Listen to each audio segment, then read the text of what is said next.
పేరు నానికి ఎవరి కాసం నువ్వు ఎవరికో రంకు అంట కడదామని మీరు నా బినామీకి ఉందని.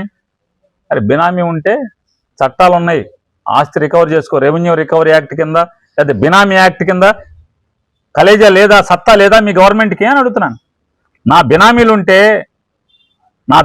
ఉంటే కనుక బందర్లో నాకు బినామీలు ఉంటే బినామీ చట్టం ఉపయోగించి ఆస్తుల్ని చేజిక్కించుకుని గవర్నమెంట్ దాన్ని వేలం వేసే సీజ్ చేసే అధికారం ఉంది కదా. మీకు కలేజా లేదా అంటున్నా, మీకు సత్తు లేదా, సత్తా లేదా, సరుకు లేదా రవీంద్ర గారు మీ ప్రభుత్వానికి?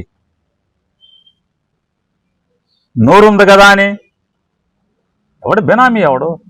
అక్కడున్న ప్రతి ఒక్కరిని బందర్లో ఎక్కడైనా సరే పేరుని నాని అనేవాడు అందరినీ బతిమాలి బామాలి కాళ్ళు పట్టుకుని నచ్చ చెప్పి వాళ్ళకి ఆల్టర్నేటివ్ చూపించి మాత్రమే తీస్తాడు. ఎక్కడైనా సరే ఆల్టర్నేటివ్ చూపించి మరే వాళ్ళందరికీ నేను ఈ గజం 20,000 25,000 ఖరీదు చేసే స్థలాన్ని నేను ఇచ్చాను ప్రతి ఒక్కరికి. మీకులాగా కొట్టి తోలేలేదు, ఎక్కడ రోడ్డుని పడేలా అందరికీ నచ్చ చెప్పి వాళ్ళ ఇల్లు కట్టుకునే వరకు అద్దె కింద కూడా నా సొంత జేబుల డబ్బులు 10,000 రూపాయలు మనిషికి ఇచ్చాను.